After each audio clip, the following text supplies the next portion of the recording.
বন্দে মাতরম একটি গান বা কবিতা নয়, এটি এমন একটি মন্ত্র যা স্বাধীনতা আন্দোলনে স্বদেশীদের শক্তি জুগিয়েছিল। শুক্রবার মুক্তধারায় পশ্চিম জেলা প্রশাসনের উদ্যোগে বন্দে মাতরম সঙ্গীতের 150 বছর পূর্তি উপলক্ষে আয়োজিত অনুষ্ঠানে এই কথাই বললেন মন্ত্রী রতনলাল নাথ। তাছাড়া অনুষ্ঠানে উপস্থিত ছিলেন রাজ্যসভার সাংসদ রাজীব ভট্টাচার্য, পশ্চিম জেলার জেলাশাসক ডক্টর বিশাল কুমার সহ অন্যান্যরা। বঙ্কিমচন্দ্র চট্টোপাধ্যায় রচিত বন্দে মাতরম সঙ্গীতের 150 বছর পূর্তি হল শুক্রবার। এই উপলক্ষে সারা দেশের সাথে রাজ্যেও শুক্রবার থেকে বর্ষব্যাপী উদযাপন অনুষ্ঠান শুরু হয়েছে। এদিন রাজ্যে মূল অনুষ্ঠানটি অনুষ্ঠিত হয় মহাকরণে। এই অনুষ্ঠানে উপস্থিত ছিলেন মুখ্যমন্ত্রী অধ্যাপক ডাক্তার মানিক সাহা। শুক্রবার মুক্তধারা প্রেক্ষাগৃহে অনুষ্ঠিত হয় পশ্চিম ত্রিপুরা জেলা ভিত্তিক অনুষ্ঠান। এই অনুষ্ঠানে প্রধান অতিথি হিসাবে উপস্থিত ছিলেন রাজ্যের মন্ত্রী রতনলাল নাথ। তাছাড়াও বিশেষ অতিথি হিসাবে উপস্থিত ছিলেন রাজ্যসভার সাংসদ রাজীব ভট্টাচার্য। এছাড়াও উপস্থিত ছিলেন পশ্চিম জেলার জেলাশাসক ডক্টর বিশাল কুমার, পশ্চিম জেলার জেলা পরিষদের সভাধিপতি বিশ্বজিৎ শীল সহ অন্যান্যরা। অনুষ্ঠানে ভারত মাতার প্রতিকৃতিতে পুষ্পার্ঘ্য অর্পণ করে শ্রদ্ধা জানান অতিথিবৃন্দরা। পরে বন্দে মাতরম সঙ্গীতের 150 বছর পূর্তি উপলক্ষে প্রধানমন্ত্রীর ভাষণ শ্রবণ করেন উপস্থিত সকলে।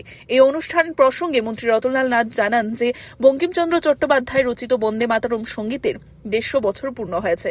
বন্দে মাতরম শুধুমাত্র একটি কবিতা বা গান নয়, এটি এমন একটি মন্ত্র যার মাধ্যমে বঙ্কিমচন্দ্র দেশের সব স্বাধীনতা সংগ্রামীদের ব্রিটিশদের বিরুদ্ধে বঙ্গভঙ্গের বিরুদ্ধে ঐক্যবদ্ধ করেছিলেন। এই মন্ত্র স্বাধীনতা সংগ্রামীদের বিরাট শক্তি জুগিয়েছিল।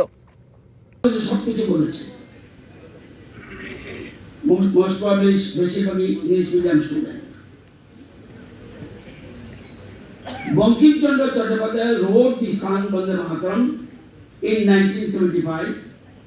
Later, he included this song in one of the novel named the Novel. উপন্যাসটির নাম কি? বলো হাত তোলো, বলো জলদি জলদি, সময় কম, প্রধানমন্ত্রী বলি।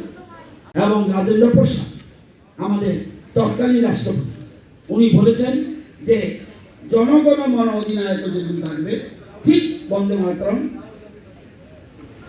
একটা হলো ন্যাশনাল অ্যান্থেম, একটা হলো ন্যাশনাল সং। ন্যাশনাল অ্যান্থেম কোনটা, ন্যাশনাল সং কোনটা? ন্যাশনাল অ্যান্থেম জনগণ মন, ন্যাশনাল সং বন্দে মাতরম। ন্যাশনাল দাও। Bureau report, CNA TV।